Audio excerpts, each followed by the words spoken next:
Hi friends, welcome to my channel. ನಾನಿವತ್ತು ನಿಮಗೆ ಜೋಳದ ಸಾಗು ಅಥವಾ ಕಾರ್ನಿನ ಸಾಗುನ ಯಾವ ರೀತಿ ಮಾಡೋದು, ಹೇಗೆ ಮಾಡೋದು ಅಂತ ತಿಳಿಸ್ಕೊಡ್ತೀನಿ. ತುಂಬಾ ರುಚಿಯಾಗಿರುತ್ತೆ ಮತ್ತು ತುಂಬ ಟೇಸ್ಟಿಯಾಗಿರುತ್ತೆ. ನೀವು ಒಂದು ಬಾರಿ ಮಾಡಿದ್ರೆ ಮತ್ತೆ ಮತ್ತೆ ಮಾಡಬೇಕು ಅನ್ನೋ ರುಚಿ. ಅದರಲ್ಲೂ ರೊಟ್ಟಿ, ಬಾಜಿ, ಪುರಿಗೆ ಒಂದು ಬೆಸ್ಟ್ ಕಾಂಬಿನೇಷನ್ ಅಂತಲೇ ಹೇಳ್ಬೋದು. ಒಮ್ಮೆ ನಿಮ್ಮ ಮನೆಗಳಲ್ಲೂ ಟ್ರೈ ಮಾಡಿ ನೋಡಿ. ನಾನು ಮೊದಲೇದಾಗಿ ಇಲ್ಲಿ ಜೋಳವನ್ನು ತೊಗೊಂಡಿದ್ದೀನಿ, ಅದನ್ನು ಚೆನ್ನಾಗಿ ಬಿಡಿಸ್ಕೊಂಡಿದ್ದೀನಿ, ಹಾಗೆ ಚೆನ್ನಾಗಿ ತೊಳ್ಕೊಂಡಿದ್ದೀನಿ ಕೂಡ. ನೋಡ್ತಾ ಇರ್ಬೋದು, ಈ ರೀತಿ ಕ್ಲೀನಾಗಿ ತೊಳ್ಕೊಬೇಕು. ಆನಂತರ ನಾನು ಇಲ್ಲಿ ಒಂದು 3 ಬಟಾಟೆಯನ್ನು ತೊಗೊಂಡಿದ್ದೀನಿ, ಹಾಗೆ 2 ಕ್ಯಾರೆಟನ್ನು ತೊಗೊಂಡಿದ್ದೀನಿ. ಅದನ್ನು ಚಿಕ್ಕ ಚಿಕ್ಕ ಪೀಸ್ಗಳಾಗಿ ಹೆಚ್ಚಿಟ್ಕೊಂಡಿದ್ದೀನಿ. ಇಲ್ಲಿ ನಾನು ಜೋಳವನ್ನೇ ಜಾಸ್ತಿ ತಗೊಂಡಿರೋ ಕಾರಣ ಬಟಾಟೆ ಮತ್ತು ಕ್ಯಾರೆಟನ್ನು ಜಾಸ್ತಿ ತೊಗೊಂಡಿಲ್ಲ. 2 ಜೋಳವನ್ನು ತೊಗೊಂಡಿದ್ದೀನಿ, ಹಾಗೆ 2 ಬಟಾಟೆ, ಹಾಗೆ 2 ಕ್ಯಾರೆಟನ್ನು ತೊಗೊಂಡಿದ್ದೀನಿ. ಎಲ್ಲವನ್ನು ಚೆನ್ನಾಗಿ ನೀರನ್ನು ಹಾಕಿ ಬೇಯಿಸ್ಕೋಬೇಕು. ಈಗ ನಾನು ಒಂದು ಮಿಕ್ಸಿ ಜಾರಿಗೆ 2 ಚೂರು ಚಕ್ಕೆ, ಹಾಗೆ ಒಂದು 3 ಲವಂಗವನ್ನು ಹಾಕೋತಾ ಇದ್ದೀನಿ. ಹಾಗೆ ನಾನು ಒಂದು ಹಸಿಮೆಣಸನ್ನು ಕೂಡ ಹಾಕೋತಾ ಇದ್ದೀನಿ, ಹಾಗೆ ಒಂದು ಚೂರು ಶುಂಠಿಯನ್ನು ಕೂಡ ಹಾಕೋತಾ ಇದ್ದೀನಿ. ಹಾಗೆ ಒಂದು ಮುಷ್ಟಿಯಾಗುವಷ್ಟು ಕಾಯಿ ತುರಿಯನ್ನು ಕೂಡ ಹಾಕೋತಾ ಇದ್ದೀನಿ. ಹಾಗೆ ಒಂದು ಈರುಳ್ಳಿಯನ್ನು ಕೂಡ ಹಾಕೋತಾ ಇದ್ದೀನಿ.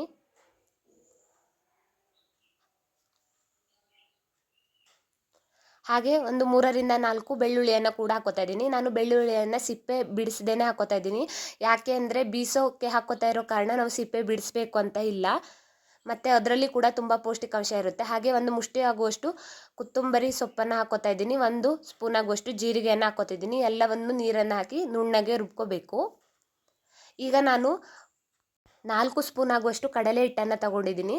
ಅದನ್ನು ಸ್ವಲ್ಪ ನೀರನ್ನು ಹಾಕಿ ಸ್ವಲ್ಪ ಕೂಡ ಗಂಟು ಇಲ್ಲದಂತೆ ಈ ರೀತಿ ತಿರುಗುತ್ತಾ ಇರಿ. ಸ್ವಲ್ಪ ಕೂಡ ಗಂಟು ಇಲ್ಲದಂತೆ ಆಗಬೇಕು.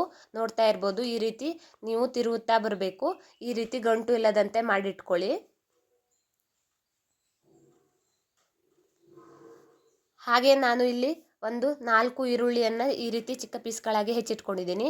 ನೋಡ್ತಾ ಇರ್ಬೋದು ಮಿಕ್ಸಿಯಲ್ಲಿ ಎಷ್ಟು ಚೆನ್ನಾಗಿ ನುಣ್ಣಗೆ ರುಬ್ಕೊಂಡಿದ್ದೀನಿ ಅಂತ. ಈಗ ಒಂದು ಬಾಣಲೆಗೆ ಒಂದು 3 ಸ್ಪೂನ್ ಆಗುವಷ್ಟು ಎಣ್ಣೆಯನ್ನು ಹಾಕ್ಕೊಂಡಿದ್ದೀನಿ. 1 ಸ್ಪೂನ್ ಆಗುವಷ್ಟು ಜೀರಿಗೆ, ಹಾಗೆ 1 ಸ್ಪೂನ್ ಆಗುವಷ್ಟು ಸಾಸಿವೆಯನ್ನು ಹಾಕಿ ಒಗ್ಗರಣೆಯನ್ನು ಮಾಡ್ಕೊತಾ ಇದ್ದೀನಿ.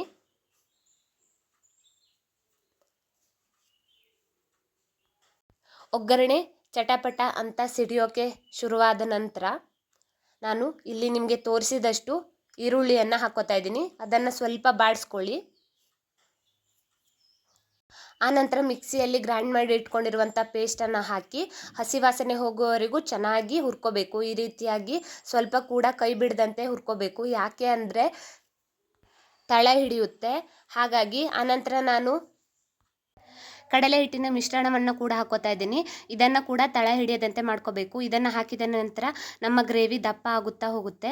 ಹಾಗಾಗಿ ಸ್ವಲ್ಪ ಕೂಡ ನೀವು ಬಿಡದಂತೆ, ತಳ ಹಿಡಿಯದಂತೆ ಈ ರೀತಿ ತಿರುಗುತ್ತಾ ಬನ್ನಿ.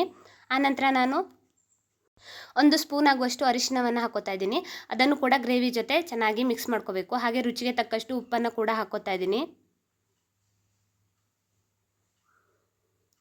ಆನಂತರ ಖಾರಕ್ಕೆ ತಕ್ಕಷ್ಟು ಅಚ್ಚ ಖಾರದ ಪುಡಿಯನ್ನು ಕೂಡ ಹಾಕೋತಾ ಇದ್ದೀನಿ. ನಿಮಗೆ ಖಾರ ಜಾಸ್ತಿ ಬೇಕು ಅಂದರೆ ಜಾಸ್ತಿ ಹಾಕೋಬೋದು. ನೋಡಿ, ಚೆನ್ನಾಗಿ ಜೋಳ ಮತ್ತು ತರಕಾರಿಗಳು ಬೆಂದಿದೆ. ಅದನ್ನು ಕೂಡ ಗ್ರೇವಿ ಜೊತೆ ಹಾಕೋತಾ ಇದ್ದೀನಿ. ಈಗ ಎಲ್ಲವನ್ನು ಚೆನ್ನಾಗಿ ಮಿಕ್ಸ್ ಮಾಡ್ಕೋಬೇಕು. ಸ್ವಲ್ಪ ಸ್ಮ್ಯಾಶ್ ಕೂಡ ಮಾಡ್ಕೋಬೇಕು. ಆಲೂಗಡ್ಡೆ ಎಲ್ಲ ಚೆನ್ನಾಗಿ ಸ್ಮ್ಯಾಶ್ ಆಗಬೇಕು. ಆನಂತರ ನಾನು 1 ಲಿಂಬುವನ್ನು ಹಿಂಡ್ತಾ ಇದ್ದೀನಿ. ಈಗ ಚೆನ್ನಾಗಿ ಒಂದು ಕುದಿ ಬರಬೇಕು. ಹಾಗೆ 1 ಸ್ಪೂನ್ ಆಗುವಷ್ಟು ಸಕ್ಕರೆಯನ್ನು ಹಾಕೋತಾ ಇದ್ದೀನಿ. ಮೇಲ್ಗಡೆಯಿಂದ ಕೊತ್ತಂಬರಿ ಸೊಪ್ಪನ್ನು ಕೂಡ ಹಾಕೋತಾ ಇದ್ದೀನಿ. ಎಲ್ಲವನ್ನು ಚೆನ್ನಾಗಿ ಮಿಕ್ಸ್ ಮಾಡ್ಕೋಬೇಕು. ಚೆನ್ನಾಗಿ ಒಂದು ಕುದಿ ಬಂದ ನಂತರ ರುಚಿಕರವಾದಂತಹ ಜೋಳದ ಸಾಗು ಸವಿಯಲು ಸಿದ್ಧ. ನಿಮಗೆ ಈ ವಿಡಿಯೋ ಇಷ್ಟ ಆದರೆ ಲೈಕ್ ಮಾಡಿ, ಶೇರ್ ಮಾಡಿ, ಕಮೆಂಟ್ ಮಾಡಿ, ಹಾಗೆ ನನ್ನ ಚಾನಲ್ಗೆ ಸಬ್ಸ್ಕ್ರೈಬ್ ಆಗಿ. Thanks for watching. ನಿಮ್ಮ ಸಪೋರ್ಟು ಇದೇ ರೀತಿ ಯಾವಾಗಲೂ ನನ್ನ ಮೇಲೆ ಇರಲಿ. ಇದೇ ರೀತಿಯ ತುಂಬ ಅಡುಗೆ ವಿಡಿಯೋಗಳನ್ನು ಹಾಕಿದ್ದೀನಿ. ನಿಮಗೆ ಇಷ್ಟ ಆದರೆ ಎಲ್ಲವನ್ನು ಹೋಗಿ ಲೈಕ್ ಮಾಡಿ, ಶೇರ್ ಮಾಡಿ, ಕಮೆಂಟ್ ಮಾಡಿ, ನನ್ನ ಚಾನಲ್ಗೆ ಸಬ್ಸ್ಕ್ರೈಬ್ ಆಗಿ. Thank you.